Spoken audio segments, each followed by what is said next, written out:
not modify the restrooms. People use the restroom. I will remind you, and one of my main motivators has been the James Chassie incident started around him publicly urinating, and was the allegation by the police.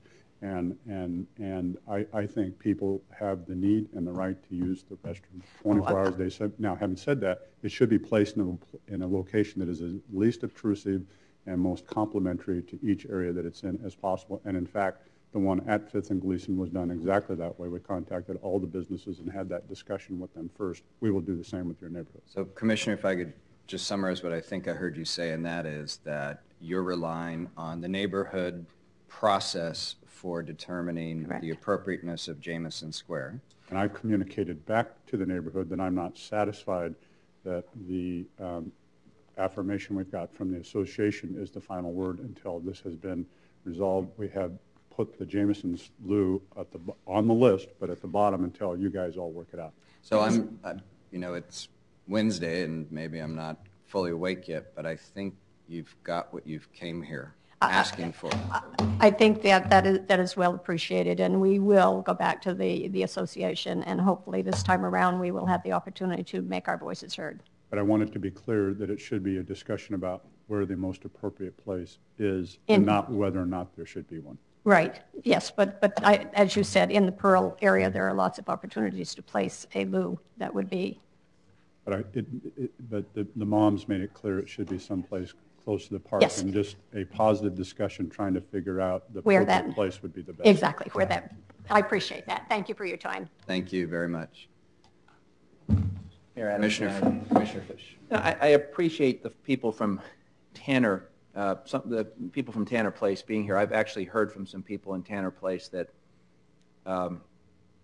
have come to me saying that they would like to see a toilet in the area, and they felt that they had received some very misleading information from the building association. So I think that this forum and this chance to have this dialogue is extremely helpful. But I want to just amplify something, because I don't want there to be any misconception that the toilet issue is somehow an isolated issue that has one champion on this council, and that we're going to sort of blunder along in this process. The toilet issue is part of a comprehensive strategy framed by the City Council in consultation with the Police Bureau, the Portland Business Alliance, and Downtown Neighborhood Associations. It is a cornerstone of the SAFE process. The city has made a commitment to substantially increase public restrooms, and they've done so because there's an enormous unmet demand. Now, we are currently working on putting some toilets in Ankeny, and that's because, as you know, there's a Saturday market and there's lots of people who need public restrooms. We have been charged with looking citywide at expanding our toilet capacity, and I will say, as the parent of a 5-year-old who loves to come to the park in front of your magnificent building, it is, and I'll go further, as the father of a 16-year-old daughter who uses the park system and we don't have toilets, it is endlessly frustrating to me that my children cannot relieve themselves. I suspect that what most children do in our beautiful park is they relieve themselves, but they do it while they're swimming and not when they're using a restroom. To Randy's point, since Randy and I are both middle-aged men who occasionally have to go to the bathroom, it is frustrating that there isn't a public restroom. So I want to frame this. I think this dialogue's been helpful. I very much appreciate you coming and sharing your views, and there are things we need to consider as we figure out and fine-tune a process, because that's what we're talking about. We don't, I think, disagree on the need to have public restrooms. You're helping to shape a process. But I do want to say to you that how we go about this discussion will ultimately, in part, define our city in the next year. And I'm not imputing this to you. Please be here. I don't in any way impute you or criticize you for your advocacy. But I will tell you that when the question of toilets comes up, the arguments you've raised are raised everywhere we look to put a toilet.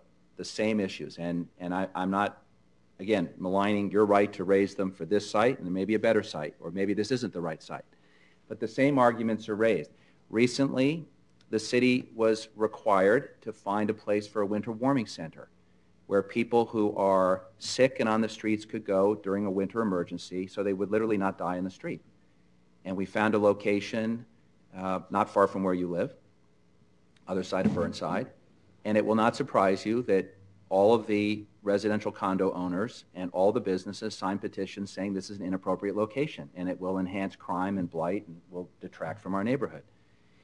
Well, we are also required to deal with the hunger problem, and we have some churches that have asked to set up meals under the bridges downtown after hours, and they're places that come early, set up, clean up, and have been running these programs for 13 years. It will not come as a surprise to you that when they had to be relocated because their current location is being targeted for another use, we heard from a variety of businesses and residential property owners that to sanction this kind of behavior will lead to increased crime and blight, and we should not allow it.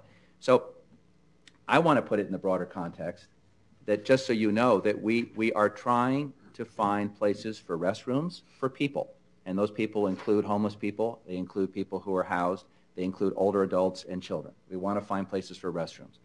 We'd like to be able to find places where people can get a meal.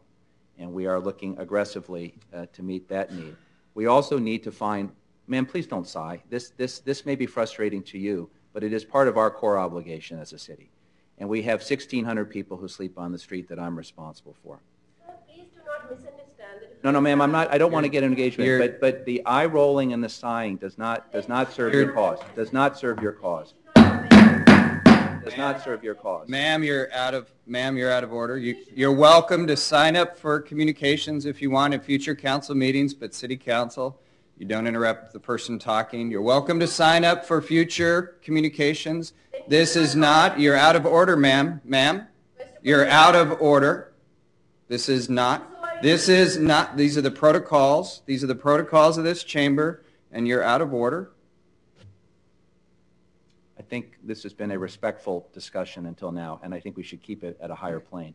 My point to you, because each of you can be part of the solution, can help us get to the place. I want you just to understand, from my point of view, there's a larger context.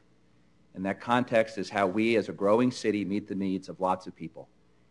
And I suspect that no matter what rules we set up and what procedures we follow, we will have people that would prefer not to have a toilet, a shelter, or a feeding program in their backyard. I get that. But as a city, we are also obligated to meet those needs. So this has been a healthy conversation, and I really appreciate the emails I've gotten from you. But I also want us to find a way to get to yes in dealing with these other issues, not just getting to no. So I thank you. Thank you. And just to be clear to everybody, my job is to maintain a level playing field for everyone to participate. You are welcome to spend 3 minutes saying whatever you want to the city council, but you sign up to do that. It does not happen in terms of comments from the audience without the protocols being adhered to. Thank you. Sue, would you